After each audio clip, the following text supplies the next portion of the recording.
What is up, guys? Wraec here with a new video, and today we are once again in Star Expedition. I skipped day 3, that I have to say.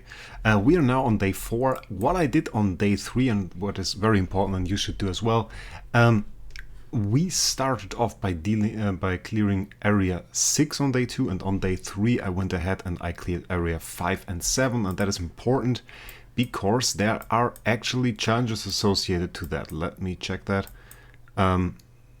Yeah, those bottom two, which are the Frigid Wasteland and Silent Realm. Okay, Frigid Wasteland, Silent Realm. Let's check it out. Frigid Wasteland, you get 48,000 toolboxes for clearing that. And Silent Realm, yeah, okay, that's not that great, but you actually get loot for defeating the boss in every area, so I recommend you do that. And furthermore, in the following days, we just go ahead and we clear those areas. We go ahead and just attack some of those. Realms Gate lineup will do, basically everything will do. And we collect some more stuff. We try to go for as many difficult areas as possible, like those red ones. So we follow a certain route and then retreat. That is the strategy I have been doing. In any way, it is pretty uncommon that you drop proper or a good 4-star imprint, but you should still go for it. You have to do some attacks as well, so why not do them in a pretty optimal way? Then I retreat and then I go back in and then follow this route basically every single time. And as you can see, if we follow this route, this will give us 1, 2, 3, 4 of those extremely difficult, those challenging encounters, and those should have the highest drop rate for 4-star imprints. That being said, I have dropped my 4-star imprints actually on multiple different encounters, and I have dropped one from those challenging encounters, but definitely a lot also on the way to them. So with that being said, I would still recommend doing it like this. It's just a very unlikely encounter that you get a 4-star imprint, and then it is just a 1 in 4 that you get the good one, because there is only one good one, unless of course you're running a different team than I do. Then some of the others can be good as well. I think we talked about them before. But you can see it's a pretty swift way to deal with all of those attacks. And then we can just go ahead and attack the boss. And I think we're just going to show all of the attacks. There is a certain bit of RNG to the boss fights. First of all, the boss does CC us. And if he CCs us, of course, when our Aspen wants to attack, or if he CCs Vesa and SQH at the same time or in the same round before they can attack and breaks our energy feed, then this is quite bad for our damage overall. And or if our Aspen just does crit with every attack, that can be bad because we don't get the extra damage from Balance Strike. So there are a lot of variables, and actually I've seen the lowest attack I did yesterday was like 280 trillion, and the highest one was like 580, and that was quite weird actually. But I think, well, at least I hope we can get proper good attack. Maybe I cut out some of the worst ones, we will see. So with that being said, we now have our attacks here. The boss should be prepared, should be ready. It's 14%. So I would say we just go ahead and go in there. Star Expedition team. Let's hope that the Olivia can actually survive. Sometimes you have to make her a homeowner against the stronger bosses. But we have quite a decent Olivia. That doesn't look too good. Triggering Unbending Will is quite a bad sign. It's not very good.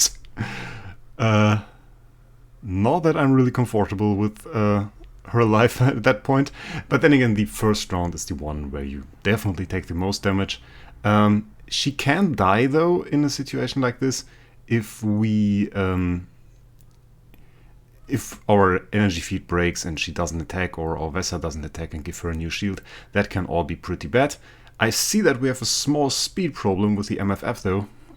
She wasn't faster than Aspen, she used to be. I didn't change anything, but sometimes the stones actually get switched around by the formations, so might be a problem with that. I will check that out before we do our next fight. Shouldn't be too much of the problem because she was pretty close with her speed. On turn 3 she got her speed buff from her active skill, and then she was faster again, so that worked out quite well. The attacks I see here are quite alright. Our Ignis and our Olivia at the upper end. As long as they get energy fed and have a full active skill, they can always attack, they can never get silenced, as we said. So that works out quite well. Olivia attacking before Aspen, just to make sure we get all of the Olivia buffs. And beyond that, poison the boss, so we get monster synergy. That is quite important. And with that, we're just hoping that we get monster buffs, good monster rounds, good attacks, and a bit of consistency here. That are factors that really help us succeed. Beyond that, there's really not a whole lot that we can do in this setup. We can just hope for good damage. And as the boss now has quite a lot of life, we don't even really see it. There was like a minimal loss of HP visible there, but it's quite hard to see actually at this point. And another thing that has been really bothering me, my Aspen actually has Giant Killer and Defier. And that is great for PvE, for like Void Campaign. That is superb, that is a really nice roll. Or if I want to do Flame Shrine damage with him, which I did. But for Star Expedition, that is not really that great, because for Star Expedition we want to attack a boss that has below 70% of life. So Defier never triggers, which leaves us with just one damage stat, and that's Giant Killer. And we could have so much more. This is an 8 here. We could have Giant Killer, not Defier, Giant Killer skill damage, something like this. 379 trillions is alright. It's not like huge damage. But certainly not a bad attempt, I have to say. Compared to other ones that I did. Could have been a little bit better, but we'll just do another one. Oh, I should fix the little problem with MFF first. Let's do that. I just checked it out, and apparently she has more speed, so I'm pretty confused why she wasn't faster in the last fight. Definitely want to have a look at that right now. She had like 8 speed more. Yeah, now she's attacking faster than the Aspen. Quite weird. Quite weird, I have to say. But yeah, well, as long as it works. Sometimes the code for combat in Idle Heroes, still a mystery. Still quite a mystery, I have to say. And yeah, talking about those bonus stats again, that is something I really want to improve. I would like to do more, and it can be so huge if you have proper bonus stats on a hero, if you've got like precision, if you've got like holy damage.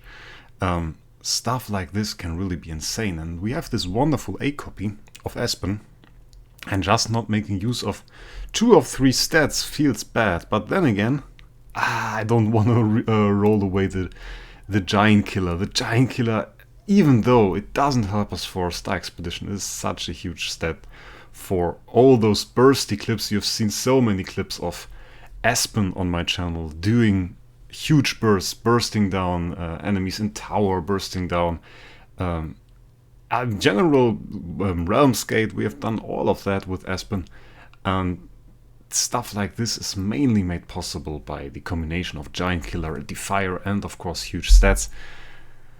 And yeah, this because I'm thinking maybe I will get a Vesa again. Vesa is a supreme damage dealer in Star Expedition as well, and I was asked, by the way, whether Aspen or Vesa is the better damage dealer, and in my opinion, both are pretty equal. And one of the reasons for that, of course, is you can attack with the Vesa at any given point of the boss's life. Doesn't really change her damage that much. If you run Defier, obviously you want to attack in the first 30% of the boss life. If you don't run Defier, it doesn't really matter. Towards the lower end of the boss, of course, because of the Assassin Starspawn, your damage would be a little bit better, but other than that is just a minor damage buff. It doesn't really matter, so you are pretty free to attack with Vesa at any given point, and her team is easy to set up. So I personally like her very much, and her damage is huge as well. I saw some people do even more damage than with Aspen, actually. But Aspen certainly is quite the potent damage dealer, and I think the highest scores I still saw with the real proper Aspen. So now that is a proper hit. 517 trillion, I think I can live with that. That is a good one. But you can see how different those hits are, how far the span is between each and every hit. It's quite insane. So now we are at the last hit, 8% still left. You see the hits we do.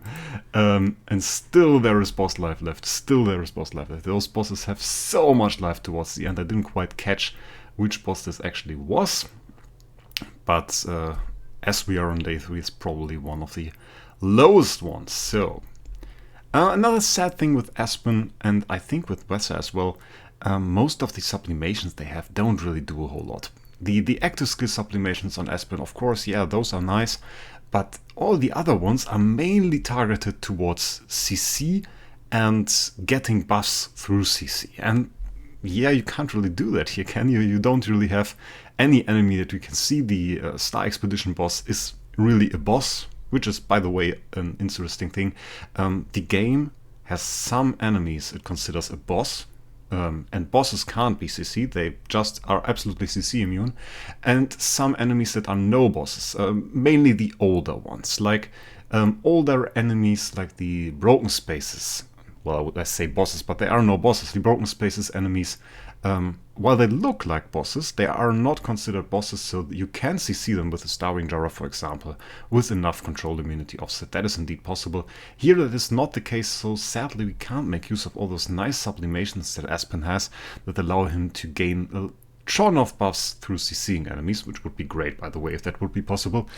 And with Feruchim Vesa is a very defensive line. Now, the active skill, once again, is nice, and there are some defensive layers that you can get from these sublimations, which are very nice as well, but don't really do a whole lot for the boss fight itself. And the thing is with that, you then go just for the passive 2 and passive 3 first node on the sublimations, and that one gives you an HP and an attack buff, a very minor thing. You can take that. That is the last thing that really helps you dealing damage. But that is quite sad compared to heroes like Mockman that get huge damage buffs with nearly every single sublimation they get. So that is quite a sad thing. Mockman, by the way, I was asked that as well, is a solid damage dealer for Star Expedition, though nowhere comparable to Vesa and Aspen. So if you want to go for the real high numbers, I absolutely recommend using an Aspen, using a Vesa. Those will give you the best numbers that you really want to see. So now ending on the boss fight, I mean, it's kind of looking close. When we get a boss actor, so maybe we can one-shot it? Please? No. Sadly not, but I think that is a good attack, actually. I think that is a really good attack. We should get some good damage out of that. At least it looked good. Yeah, 631. So we improved basically with every single attack. I think that is a solid number. It's not the hugest one. We can definitely... I also hit E+15 in one of the last seasons. So, by the way, the strange numbers, the game just decided on not making longer numbers but showing them as E+14. So E+14 basically means you take the first 3 numbers, and that is 6 to 7, and then it's 627 trillion. And that is basically the grasp. And with one more, so E+15, it's 6 quadrillion in that case, or 1 quadrillion, whatever you hit. So I think we got some good numbers. I think I hope my promise of showing some nice numbers. We can look at the heal as well. It's also quite insane. Left the boss here on... Oh, it's already cleared. Somebody cleared it. Oh, it's a nice hit. They can last it. Always quite good. Let's claim our remaining loot. And I think I'm not going to do another video on Star Expedition, because what we did today is basically what you will do till the end of Star Expedition. Just use your attacks. I recommend not doing what I did. You can see we have 0 stamina remaining. I usually use my remaining stamina on the last day. The reason for that is using those on the last day and carrying them with you has a downside. The risk is, of course, if you carry them longer, you might miss them and then just forget to collect them or something like this, and in that case you would lose 2 attacks. That would be bad. But the upside is, if you on the way to the last day really drop one of the 4-star star imprints, and we looked at those, let's scroll down here, and you get a really good one, like the Blessing of Stars, which is, well, for this team the only good one, then you can deal a lot more damage, and then it is really nice to have those 2 extra attacks remaining. And that is something that you can do and that you can keep in mind. But if you want to do your attacks just like as soon as you get them, just don't do them at day 1. Day 1 is a really bad time to do the attacks. You just can't do all the damage if you don't have these star blessings. So anyway, I hope that I could help you. If you have any questions, write them in the comments. Join my Discord.